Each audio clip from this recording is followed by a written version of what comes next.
Welcome to Kathopanishad study and discussion. We are in chapter 2. We will go through verses 6 to 12 today. In the next slide, we want to disclose the references and illustration used in this presentation or for learning purpose only. In the next slide, the optional choices of question for discussion. 1. How is creation and the cosmic hierarchy explained in verses 6 to 9. 2. What is outside is also within. The same blueprint of the universe is also within you. What is your understanding of macrocosm and microcosm? 3. Did Lord Yama finally give a direct answer to Nachketa's question? Explained in verse 10. Now, in the next slide, we'll go through the summary of the last session. In this chapter 2, Lord Yama explains more on the nature of Atma to Nachketa. The first 2 verses of this chapter explain the preparations for gaining knowledge of Atma, Atma Vidya. Lord Yama says that the Lord made the sense organs extroverted, outward focused. Therefore, everyone perceives the outside but not the Atma within.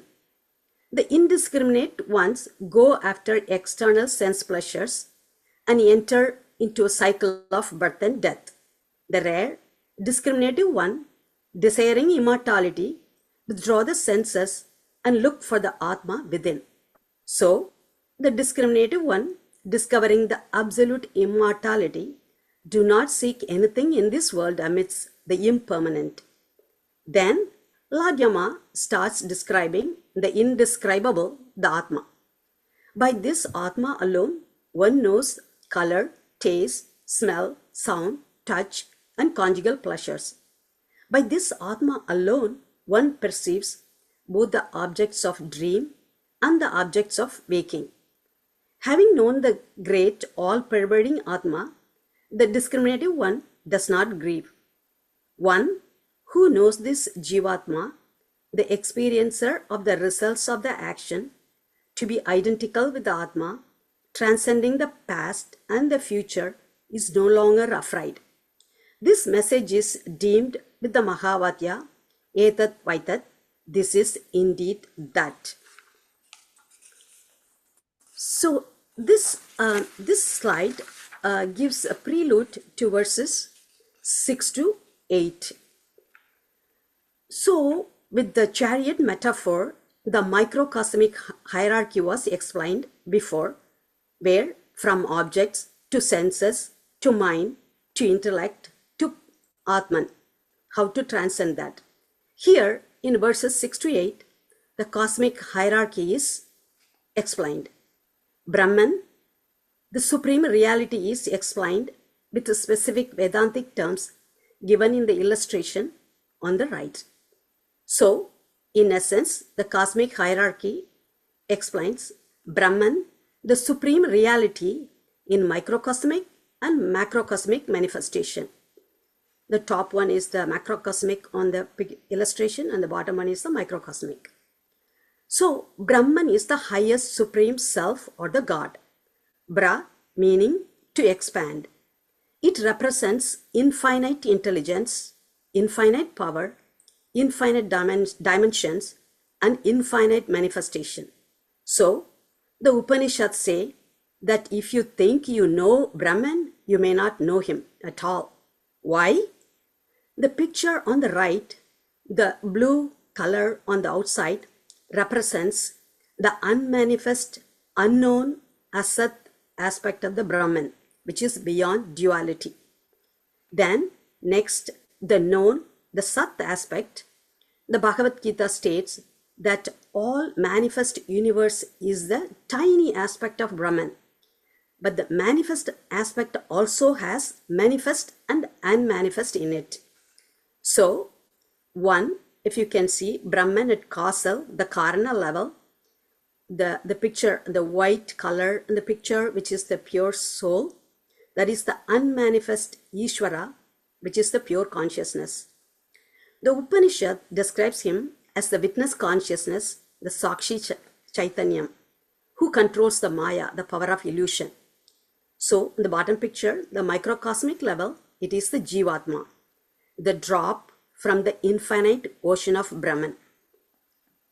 Then, 2, Brahman at subtle level, the light blue, the Hiranyagarbha, which is the threshold between manifest and unmanifest. This realm is Hiranyagarbha, the cosmic self. This is the firstborn, Hiranyagarbha, meaning golden egg, which emerges out of Ishvara, the pure consciousness, as a projection or expansion with the quality of Rajas. The manifested world falls under Hiranyagarbha, including the Virat. So at the microcosmic level, they are the subtle elements, the subtle creation, which is the ego, mind, intellect, prana, which is represented as the mind, the pranamaya kosha, vijnanamaya kosha, and annamaya kosha. And then 3, the Brahman at gross level, which is the Virat, which is represented with the brown color, the manifested, the cosmic body. The Virat is spreading itself everywhere in front of us, what we call creation. Virat is the all manifestation that emerges out of Hiranyagarbha. The Upanishad states that in the beginning of each creation, Hiranyagarbha mixes the 5 great elements, namely the space, air, water, fire, earth, in the same order to project Virat, the universal body. So, Virat is the manifested form of Ishvara Brahman, who contains Hiranyagarbha as his cosmic soul. So, Hiranyagarbha, the consciousness associated with the subtle creation, entered the cave, the very core of our being, called the cavity of the heart, and establishes its residence. So, Ranjani will explain more in the verses. So, the microcosmic level, the gross elements, the gross creation manifests as the 14 worlds and all the bodies. So, everything manifest, unmanifest is an expression of Brahman. The Isha Upanishads explain this as Isha Vasyam Idam Sarvam. So, the Upanishads describe with the analogy, the universe emerges as the spider web emerges from the spider. So with this, I'll hand over to Ranjani to take us to the verses and explain more. Thank you, Val, for that very nice setup. I have to apologize. I'm recovering from laryngitis, so I'm hoping, my coughing is not a distraction. So this hierarchy that Val presented very simply, it will be helpful for you to remember this, because the next few verses refer back to that. So remember, Nachketa asked Yama the question about what happens after death. And Yama finally in these verses starts to get closer and closer to telling us what it is. And in that process, what we learn is how creation and the cosmic hierarchy have been laid out in the Upanishads, and how the main message here is that as you listen to the next few verses, the main messages you should keep in mind is that everything emanates from Brahman. Brahman pervades all the manifest and the unmanifest. And Hiranyagarbha is the first creation. And from Hiranyagarbha, when it combines with the elements, creates Viraj or Virat. That is all of the cosmos as Val described it. Okay, so the main message is, 2 main messages. 1, everything comes from Brahman. And the second message is, what you see outside and the way this evolves is the same as there is within you. So those are the 2 main messages of the next few verses. And let's get into the verses themselves, or the shlokas. So this one, so 6 and 7, both talk about the same thing, but from slightly different perspectives. So 6 talks about the subtle aspect of creation. Yaha purvam tapaso jatam adbhya purvam ajayata guham pravishya tishtantam yaha bhutebhi Vyapashyata. So yaha talks about anyone. Yaha means anyone. We'll pick up the first word, vyapashyata. Vyapashyata means who witnesses or sees. Purvam jatam, the firstborn. And who was the firstborn? So as you can see in the diagram on the right, it was Hiranyagarbha. Yaha ajayata was born, tapasaha, from austerity or the contemplation. Purvam, earlier, adbhya, than water. Bhutebihi, associated with the elements, the panchabhutas. Guham pravishya, so having entered into the heart of all beings, tishtantam, exists, etat vaitat. The Mahavakya, which is kind of a refrain in every one of the shlokas now.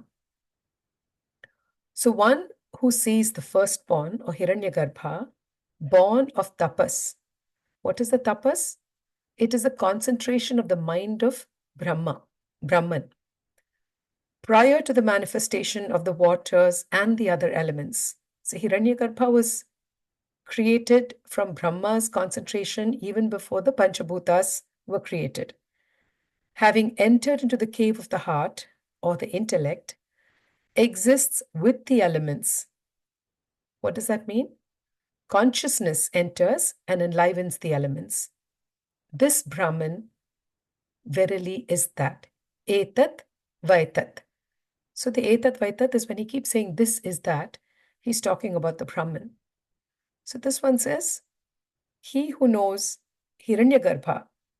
Hiranyagarbha was born of the deep contemplation and concentration. It's a projection of Brahman's mind that created Hiranyagarbha. Hiranyagarbha, as the cosmic consciousness, enters into the cave of the heart or the intellect even before all the elements are created.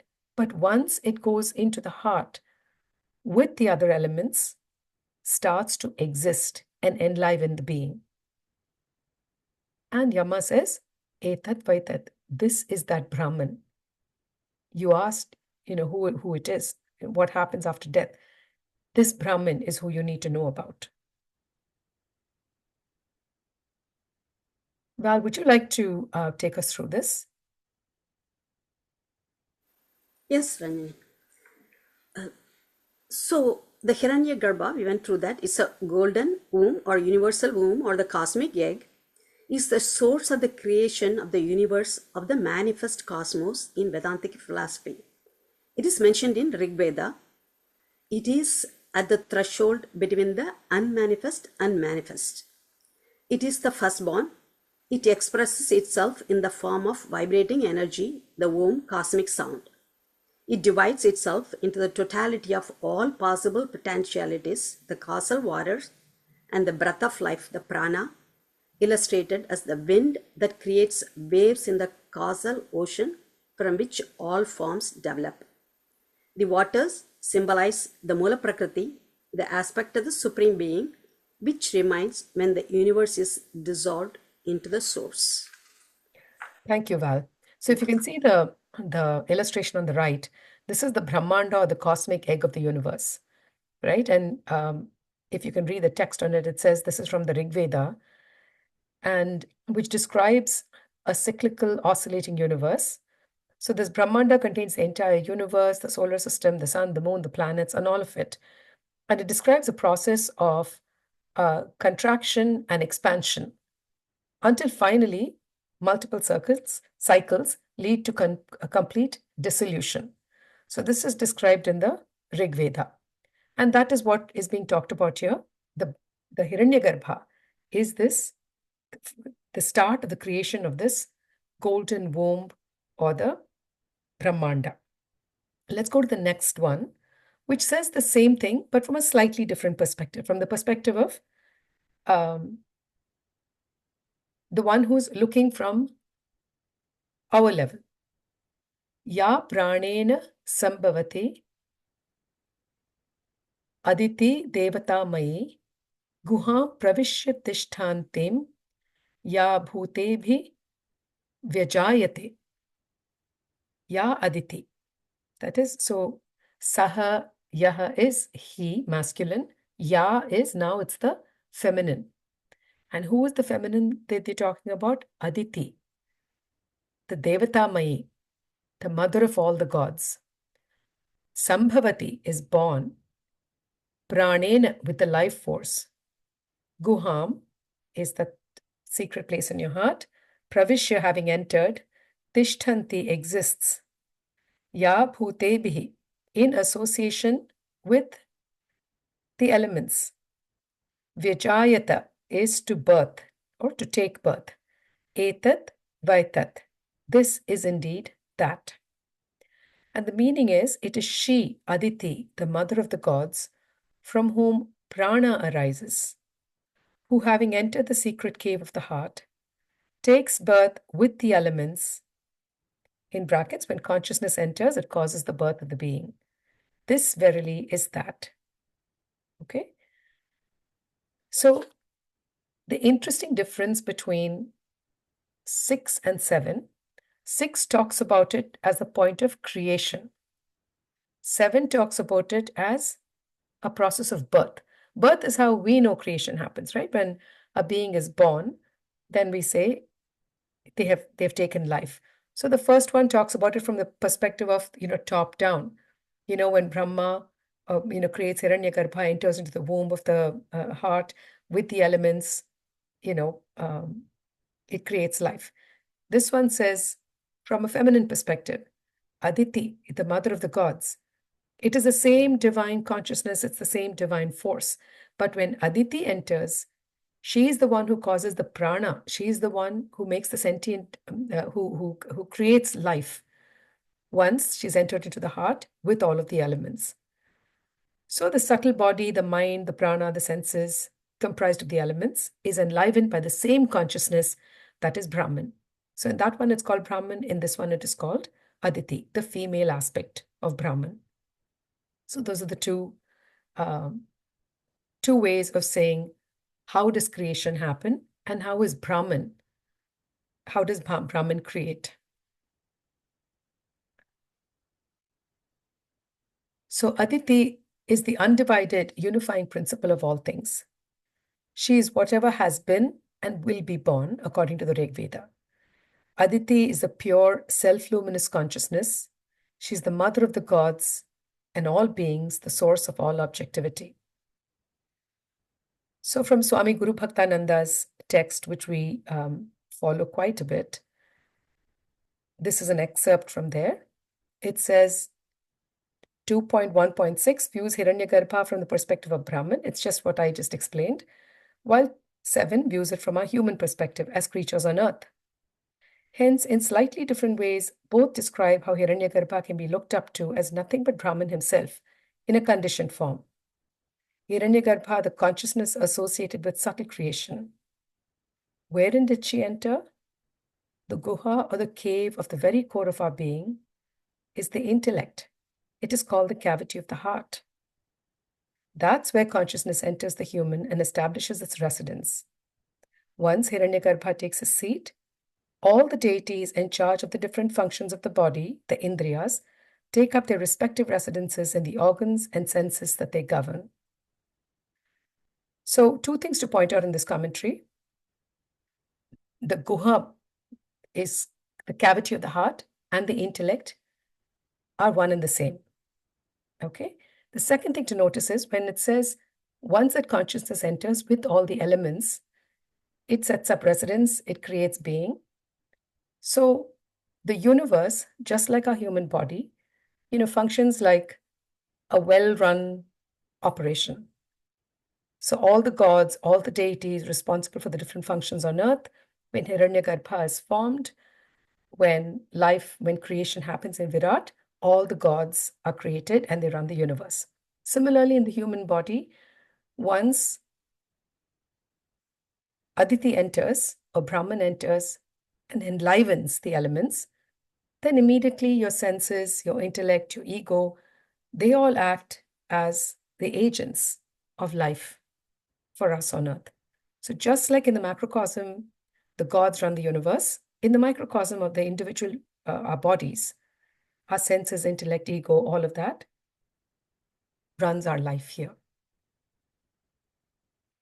Let's look at the next one. This seems to suddenly switch gears, and it talks about how Hiranyagarbha is worshipped on earth. Aranyo nihitah jata vedaha garbha iva shubhrita garbhinibhihi dive dive idya jagrivadbhi havishmadbhi manushyebhi agnihi etat vaitat. So now we're seeing Agni coming back into it, and it also says the verse is quoted from the Samaveda. Jataveda, if you remember in Kathopanishad, Agni is called Jataveda, the omniscient one. Nihita is hidden. Aranyo in the two fire sticks. I'll explain in a minute what Aranya is. Shubhrataha is well protected. Garbha iva, like a fetus. Garbhini bihi, by pregnant women, like a fetus is protected so carefully by a pregnant mother. Agni, idya, is worthy of adoration or contemplation. Dive dive, every day. Manushye bihi, by humans. Jagravat bihi, the awakened vigilant ones. Havishmadi bihi, those who worship through oblations or contemplations. Etat vaitat. It brings Agni back and says, Agni is worthy of our worship. Agni, the all-knowing, concealed in the fire sticks. Aranya. It's so well concealed in those fire sticks, like a fetus being protected by a pregnant woman. Day by day, this fire is tended and adored by three categories of men. The Upasakas, lighting the Nachketa fire. The awakened, the mindful ones, the Jagravadbhir, the Jnanis, and offerers of oblations, or the householders. Right? So Jagravadbhir, the awakened ones. Havishmadbhir, those who do the oblations. Manushebhir is ordinary people. So this has also been discussed earlier. So we go from an aspect of Hiranyagarbha, how creation happens, to say, how is that worshipped? Right? What is it that we worship? Agni. Agni is a form of Hiranyagarbha that is worshipped. That Agni that is so carefully hidden is worshipped in three different ways: by ordinary people, by the Jnanis, and by those who of householders. This verily is that. This force, this Brahman, this is what it is. It is worshipped as Agni. So the Aranya that is mentioned, Aranyo, is the way in which in Vedic times fire was, to start a fire, and you can see this picture on the right. It's like a pestle with a base, and you wrap a string around it, and many of you may have seen it in some temples or when they perform yajnas, by pulling the string, much like you used to churn buttermilk. If any of you have seen, how buttermilk used to be churned in the villages, you will be familiar with this. They wrap the string around it, and by pulling it, it causes the top pestle to rotate. And that friction between that and the base creates that spark. And that is how fire used to be created for all the yajnas and the rituals. And you have to be very careful, because as soon as that flame comes up, you have to very carefully take that flame. And that is a reference to how much a pregnant woman protects a fetus. It's the same way in which that first spark of that flame is protected by the one who is generating this fire. And Agni is the first, considered the first observable manifest creation, the Jatavedaha, the all-knowing one, and also considered the messenger to the gods, right? So that's why we light a lamp. Today is Diwali. Happy Diwali, everyone. We start by lighting a lamp. Anytime you do your puja, you light a lamp. Anytime you do the yajna, you light a fire, because that fire, as an aspect of Hiranyagarbha, yes, we consider it a messenger to the gods. It carries your prayers and everything up to the gods. But if you trace the logic, and if you trace that, it says Hiranyagarbha, that manifest creation, is worshipped. Agni is that first manifest, observable manifest creation. Right? Hiranyagarbha is the first, but how do we perceive it?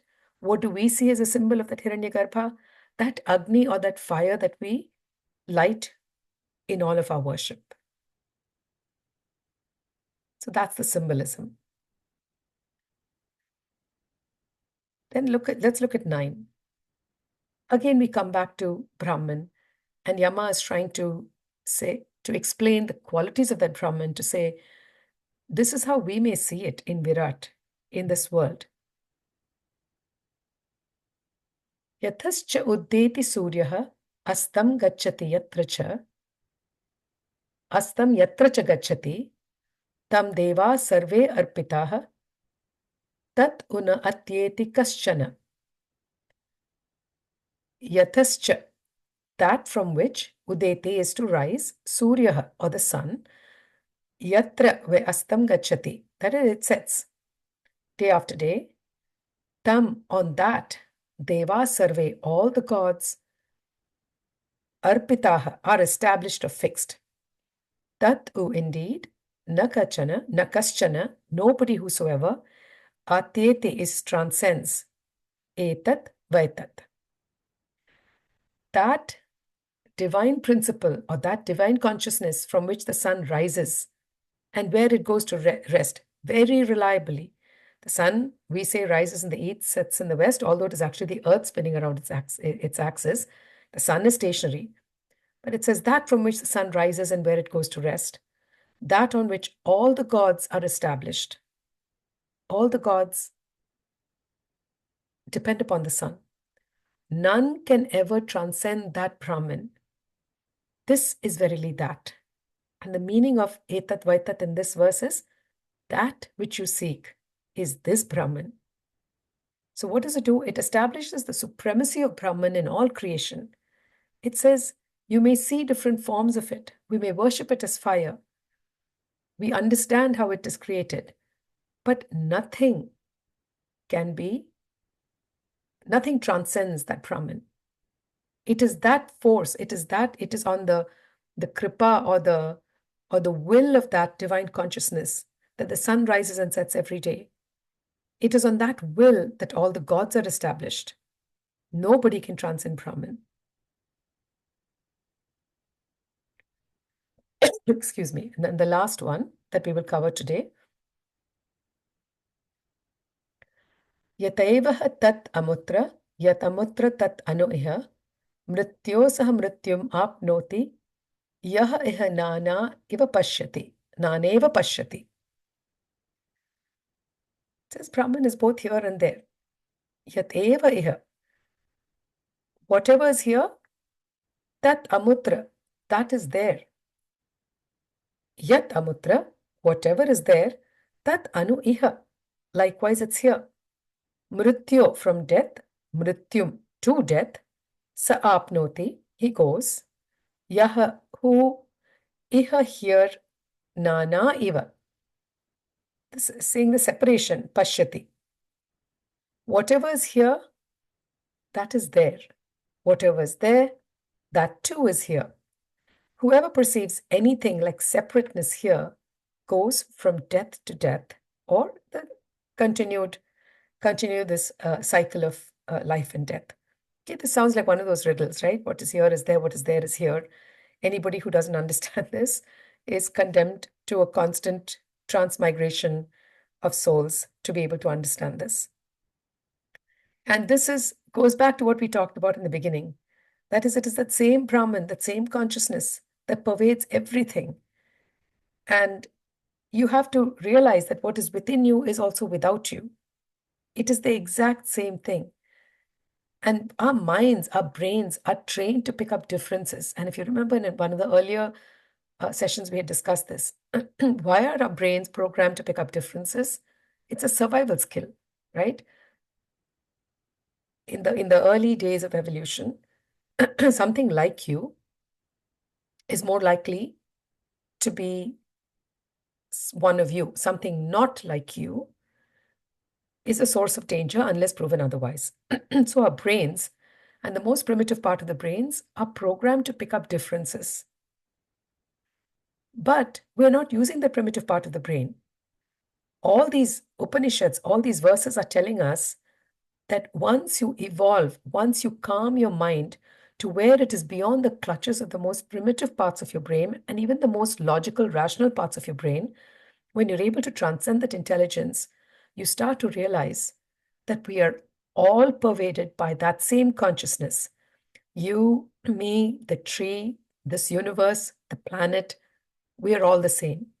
And if you don't understand that, you continue perceiving and reacting to differences, your karmic load just continues to grow and you are condemned to repeating life again and again until you can start to perceive the oneness in everything. I'm going to leave it to Val to explain, to give us a little bit more of a commentary on what I just talked about, and I'll turn it over to her. Thank you, Ranjani. So the previous two verses explains about Brahman in macrocosm and with the microcosm analogy. There is a structural similarity between the human being and the cosmos as a whole. With this analogy, knowing the truths about the nature of the cosmos as a whole may be inferred from truths about human nature and vice versa. So this script is taken from Kathopanishad, Srimad.com. So just as the sun rises in the vastness of space and sets in the same space, as Ranjani explained, though it doesn't, the individual Atman arises from the great immensity known as Brahman.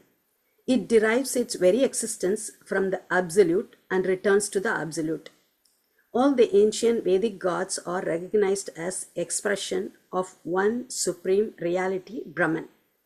The god Agni is the personification of the element fire in the cosmos and as speech in an individual. All the cosmic principles and forces have their essential existence in Brahman.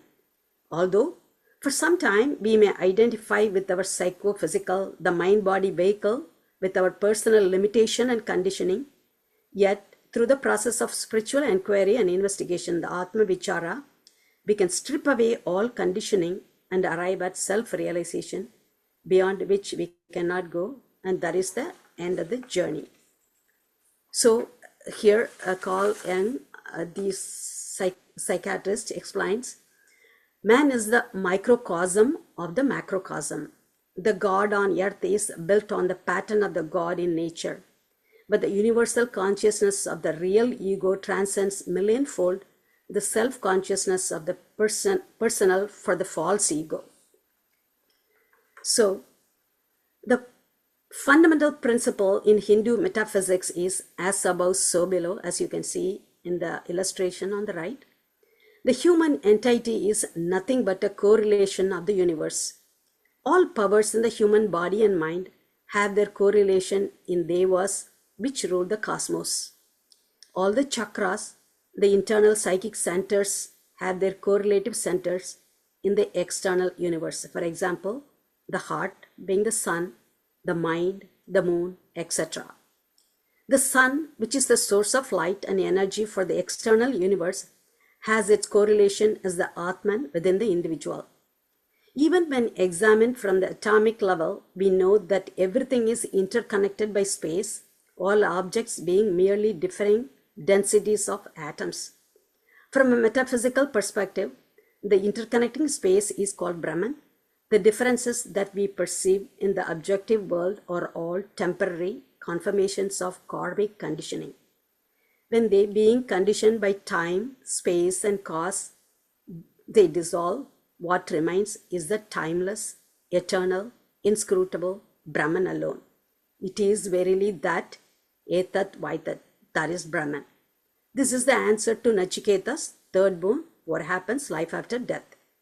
This is the knowledge for which Nachiketa spun all the wealth, all the pleasures he was offered. This verse, the above verses 9 and 10, point out directly the supremacy of Brahman over the whole hierarchy of creation. I will end here and hand over to Ranjani. Thank you, Val. So we'll come back to the 3 questions we started with. Again, just a prompt for conversation. So we talked about, 2.1.6 to 9 talks about, Hiranyagarbha and Aditi entering the cave of the heart. It talks about Agni. So the question is, how is creation in the cosmic hierarchy explained in these verses? What's your understanding of it? What's your understanding of the macrocosm and microcosm? What Val just walked through. And the hint over here is what is outside is also within. The same blueprint of the universe is also within you. It's a Carl Jung quote, and it's the very last slide that Val talked about. And then the question, did Lord Yama finally give a direct answer to Nachiketa's question, which is addressed in the last one, which is, what is here is there, what is there is also here. So do you feel like Yama finally gave a direct answer to Nachiketa's question? Okay, now with that, what I will do is I will stop the recording and we will start our discussion.